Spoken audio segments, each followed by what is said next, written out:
Bonjour Thomas Boberl. Bonjour Nicolas. Vous êtes le directeur général d'AXA, un des leaders mondiaux de l'assurance, et on va parler d'assurer l'avenir, comme s'il fallait assurer le passé. Et oui, au fond, il faut assurer le passé, puisque on va d'abord, avant de parler d'avenir, parler de ce qui s'est produit depuis quelques mois et qui va avoir des conséquences évidemment terribles sur l'avenir. Je pense, vous l'avez compris, à la crise du Covid.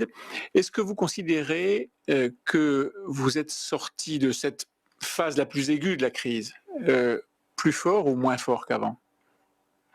Cette crise est certainement très virulente pour toute l'économie parce que on ne s'est pas attendu à une telle virulence, une telle vitesse, une telle ampleur, et on était tous surpris par ça. Et parce qu'on n'a par définition pas de plan pour la crise, il faut toujours agir très vite. Personne n'avait prévu une telle crise. Cette personne n'a prévu ça et c'est pourquoi si je regarde qu'est-ce qu'on a fait pour les différentes économies, mais notamment aussi pour la France comme Oui. secteur, on a clairement aidé beaucoup. 3,2 milliards de moyens ont été mis à disposition des entreprises, des individus par le secteur de l'assurance en France et je ne connais pas beaucoup d'autres secteurs qui se sont engagés dans la même manière. Est-ce que vous considérez que vous êtes sorti plus fort ou moins fort? Certainement, on est sorti en termes de positionnement plus fort parce que on a montré comme industrie, mais aussi AXA certainement, qu'on est capable de gérer une telle crise. On était solide dès le début, on a vite agir en termes de mettre nos collaborateurs dans la sécurité, continuer Tout le monde en notre télétravail? oui, tout le monde 2 jours en télétravail, continue le service client, être capable de quand même rembourser les arrêts maladie, aider dans la gestion des sinistres. Là, on était vraiment très vite au rendez-vous. Il est clair qu'on a certainement souffert dans une certaine manière d'une réputation qui n'était pas au niveau, à mon avis. Et On va en parler. c'est, si on peut dire, qu'est-ce qui s'est passé. Je pense clairement, on a dû faire deux choses différemment.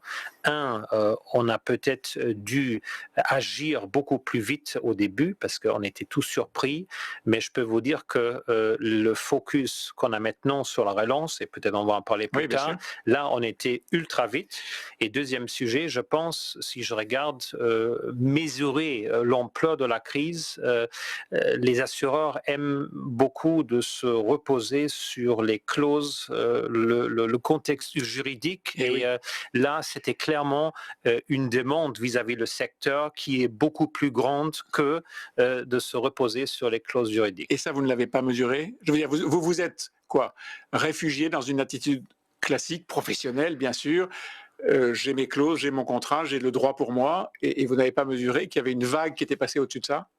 Non, mais c'est la réaction classique de l'assureur et c'est Mmh. aussi nécessaire de réagir comme ça parce Ouais. qu'on gère les primes des assureurs au compte des assureurs. Ça veut dire il faut qu'on traite tous les assureurs dans la même manière et c'est pourquoi c'est l'approche normale. Mais on a réalisé très vite qu'il y a une crise qui est beaucoup plus grande que ça, que les attentes sont beaucoup plus grandes que ça et c'est pourquoi on s'est mis très vite après à une ampleur, comme je l'ai Mmh dit, mh. à 3 milliards 3,2 2. milliards Oui. pour dire OK, on est là, on aide. On a vu cette crise de réputation se constituer, pas seulement pour vous, AXA, mais pour d'autres compagnies d'assurance, entre autres parce que certains de vos concurrents, j'allais dire confrères, non, en l'espèce c'était vraiment des concurrents, euh, ont créé des failles dans cette protection juridique telle que vous la présentiez il y a un instant. Et ils ont dit, bah, nous, on va anticiper un certain nombre de remboursements, on va faire ce que d'autres ne font pas. Est-ce qu'ils vous ont fait du mal? Alors, chacun a voulu agir dans le sens qu'est-ce qu'on peut faire Hmm. pour aider nos clients. Et là, je parle de tout Oui. le secteur. Et on a aujourd'hui la réalité qu'on a des débuts, de situations de début qui sont très différentes. On a des modèles qui sont très différentes et chacune a cherché sa manière d'aider et je trouve ça très normal. C'est ce que je saluais beaucoup, qu'on a tous contribué, on a tout fait quelque chose et je pense que ça c'est la chose qui chacun à son compte. échelle. Oui. Est-ce qu'il vous reste, et puis après on va parler de l'avenir, est-ce qu'il vous reste de ce passé récent des contentieux, des conflits qui ne sont pas réglés? Mais oui, mais il faut quand même voir de quoi on parle. Oui, Je prends l'exemple d'AXA France, on a 5 millions de clients, oui. 350 000 PME qu'on assure. On a eu un focus de ces discussions En fait, c'était les sur des garanties restaurateurs. Oui, Oui, mais garanties de chiffre d'affaires, les c'est ça, restaurateurs, en sur les effet. restaurateurs, et là on parle chez AXA de 20 000. D'accord. Il y a une très petite minorité de ces restaurateurs qui ont fait appel aux médias de s'exprimer, Ouais. et je pense qu'il ne faut pas perdre la vue pour le bon équilibre. Bon, mais il vous en reste des contentieux? Il en reste à régler? Certainement, parce que encore une fois, on a eu une petite minorité, encore une petite minorité des Oui. contrats qui ont été pas clairs. Là, on cherche le dialogue, mais on a déjà réglé la majorité des cas. On en reste quelques-uns et on a le but de le régler le plus vite Vous possible. avez donné quoi comme une directive à vos équipes? Il faut vite sortir de tout ça? Oui, alors la directive est claire. Comme je vous avais dit, avec 2/3, on a déjà trouvé une bonne solution. Ces clients sont heureux et moi, j'étais même ce matin à la table avec un grand client pour trouver une autre solution. Et mon but est qu'on va terminer ça avant les vacances.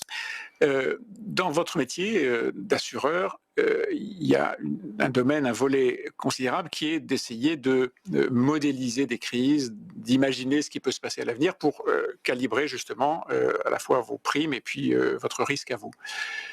Cette crise-là, elle était impossible à modéliser? Alors, c'est intéressant, je suis revenu aux documents du secteur et j'ai trouvé la pandémie pour la première fois mentionnée en 2007 dans un environnement des Chief Risk Officers. Et c'est clair qu'on modélise la pandémie dans nos modèles, mais là, on a vu une pandémie qui était vraiment de caractère d'une fermeture totale de l'économie. C'est le confinement qui vous a surpris? C'est ça. C'est pas la pandémie. La pandémie, elle faisait partie de vos risques. Exactement. Mais le confinement, non. L'arrêt total de la société, de l'économie, ça c'est un risque systémique parce que tout le monde est touché et l'assurance dans son caractère est, on a 10 personnes, si une personne va mal, les 9 autres aident la personne qui va mal. Si 10 personnes sont mal sur 10, on a un problème systémique. Et comment on sort de ce problème systémique? Alors, il faut réfléchir pour le futur. Est-ce qu'il y a un système, un nouveau régime qui peut être très ciblé sur la pandémie et qui peut couvrir ça? Et on a déjà, c'est ce que j'ai dit avant, on était vite dans la réaction de relance. On s'est mis au travail avec les parties prenantes pour proposer une nouvelle forme de régime pandémie très liée au régime qui existe déjà dans le terrorisme et les catastrophes naturelles.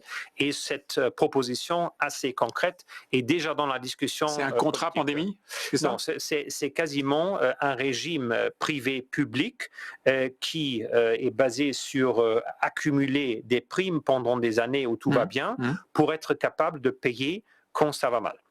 Et ça, c'est en cours, ça y est, vous allez l'installer, vous allez le mettre en place? Mais il faut que le gouvernement le veut sûr, aussi, mais j'espère que les changements qu'on a vus aujourd'hui n'ont pas des implications négatives sur la volonté du gouvernement de le faire. Toutes ces réflexions, je suppose, ont changé aussi le regard que vous avez sur la manière de conduire l'entreprise. Vous avez, il y a quelques jours seulement, dévoilé votre raison d'être. La voilà, cette raison d'être: agir pour le progrès humain en protégeant ce qui compte. Bon, moi je croyais, probablement sottement, que vous étiez là pour protéger, et vous me dites: je suis là pour agir en protégeant. Oui, Pourquoi cette différence? Pourquoi ce mot agir? Pourquoi ce verbe agir avant le mot protéger? Alors, l'assurance a 3 atouts. 1, on protège. Ça veut dire on vous couvre en cas de perte. C'est votre mission. Oui, mais cette protection vous fait aussi progresser. Progresser dans une manière individuelle, mais aussi dans une manière collective. Attaché à ça, et on a aujourd'hui lancé et publié notre rapport de climat. On est très fort dans l'engagement de la transition énergétique, très fort dans la santé digitale. C'est là où on veut mettre notre poids comme investisseur pour aider la grande société, le collectif, et pour la faire progresser vers la transition énergétique, vers une santé beaucoup plus en préparation, en prévention qu'on a prévu. Mais encore une fois, mettre le verbe agir avant le verbe protéger, c'était pas gagné d'avance en parlant du métier d'un assureur. Ah, pas du tout. Et cette raison d'être a une histoire Oui. chez nous. Alors, dès le début, dès le fondateur Claude Bébert, on était déjà dans cette ligne. Ça veut dire on a formalisé notre ADN qui a existé depuis des années, mais on a aussi associé tous les collaborateurs à la création de cette raison d'être. Et je pense ça, pour moi, c'est vraiment, les mots sont ultra forts et très liés à notre culture. Et quand on a eu ce lancement, on s'est dit, bon, est-ce que c'est le bon moment? Oui, c'est le moment formidable parce que cette crise nous permet de prouver et d'avoir des preuves tangibles sur notre raison d'être. J'ai lu dans les documents que vous publiez chez AXA un entretien croisé avec Denis Duverne, c'est le président du conseil d'administration, vous êtes le directeur général, c'est vous qui gérez AXA, et j'ai lu que vous vouliez dépasser votre rôle d'assureur. Pourquoi? Parce que traditionnellement, l'assureur est là pour payer des factures. Ouais. Ça, c'est la notion de protection. On lui reproche de ne pas assez le faire d'ailleurs, mais... Mais je veux dire, si on écoute les besoins de clients, ils veulent qu'on fasse plus. Ils veulent qu'on les aide à éviter le sinistre. Et c'est exactement cette notion de faire progresser. Vous pensez, j'espère, tous les jours à votre santé. Et je veux dire, ça fait mal d'aller au docteur. C'est beaucoup mieux de réfléchir avant. Qu'est-ce que je bois? Qu'est-ce que je mange? Combien de sport est-ce que je fais? Et par exemple, nos investissements dans la santé digitale, on était les premiers à lancer la télémédecine en France et dans d'autres pays. Nous avons vraiment monté que cet besoin de l'accompagnement dans l'entreprise, mais aussi de l'individu est très, très, très demandé. Donc c'est ça, dépasser le rôle d'assureur. Oui, alors d'aller du payeur, des assureurs et des factures au partenaire du client. J'ai lu aussi que vous disiez, je vous cite, nous devons réfléchir à des mécanismes pour étendre le champ couvert par l'assurance. À quoi? Oui, mais c'est exactement lié à ça. Aujourd'hui, la couverture d'assurance, c'est un risque et on paie le sinistre. Demain, on veut être vraiment dans la prévention. Ça veut dire avoir autour de la couverture de l'assurance un ensemble de services qui aident et qui nous aident à accompagner mieux le client dans son parcours de vie. Et client, c'est le client individuel, vous et moi, mais si c'est l'entreprise, parce que à quoi est-ce que l'entrepreneur s'intéresse? À sa situation de risque et à la question qu'est-ce que je peux faire pour mitiger, pour réduire les risques? Oui. Et ça, c'est vous, c'est votre travail. Oui, parce que nous sommes aujourd'hui le plus grand assureur des risques entrepreneuriaux au niveau mondial. Qui d'autre? On va parler du risque entrepreneurial, on reviendra après sur le risque de l'individu. Le risque entrepreneurial, il a changé de nature aussi. Je pense évidemment, on a parlé du confinement, mais je pense au cyber risk, enfin tout ce qui est attaque digitale et fragilité incroyable des réseaux. Est-ce que c'est une donnée qui change là aussi la manière dont vous conduisez l'entreprise? Pour moi, ça pourrait être la prochaine pandémie. Parce que le risque cyber est à la fin aussi un risque systémique. Ça veut dire si ça attaque tout le monde. Et ça fige tout. C'est ça. Et c'est pourquoi il faut là aussi discuter très vite. Qu'est-ce qu'on fait sur la partie systémique? Est-ce qu'on a aussi un régime cyber? Et deuxièmement, revenons à la question des services. Aujourd'hui, par exemple, on vend des solutions de l'assurance cyber. C'est la couverture avec un ensemble de services autour qui dit comment je me protège de l'extérieur, comment je me protège de l'intérieur et qu'est-ce qu'il faut faire pour vite redémarrer une fois que quelque chose s'est passé. Dans l'avenir prévisible des demandes qui sont celles des individus, des personnes et non plus là des chefs d'entreprise, il y a tout le domaine de la santé et puis bien sûr de la vieillesse.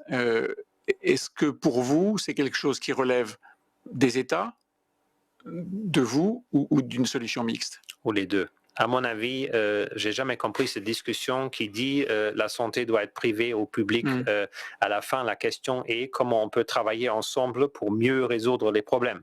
Et j'ai juste co-présidé une étude au sein de l'Institut Montaigne exactement. Avec Bernard Charlès, le patron de l'Assosystème. Exactement sur ce sujet-là, et on a constaté que, il manque une filière santé, ça veut dire une plateforme pour que les acteurs puissent même se réunir et parler, et deuxièmement, ce défi de télémédecine est quelque chose de très fort, et on a aussi vu le confort que ça donne dans la crise. On a donné la télémédecine à beaucoup de gens hors de notre clientèle gratuitement, et on a eu une forte explosion, je veux dire, des demandes. Des demandes. Est-ce que vous vous êtes frappé ou pas d'ailleurs par l'antagonisme entre ces deux mondes, le public et le privé dans la médecine? Je pense qu'il n'y a pas d'antagonisme parce que on a après cette crise, Ouais, parce une méfiance. Oui, mais je veux dire, il faut, je veux dire, surpasser cette méfiance parce que on a vu dans cette crise que c'est uniquement ensemble qu'on peut vraiment réussir. Et après cette crise, il y a certainement beaucoup d'investissements dans le secteur de santé, et là, le privé. Par exemple, nous, comme investisseurs, mais aussi comme créateurs des solutions, sont clés en combinaison avec le public. Il y a un autre domaine dans lequel vous êtes très attendu et qui fera partie de votre réputation, là aussi, c'est votre rôle d'investisseur.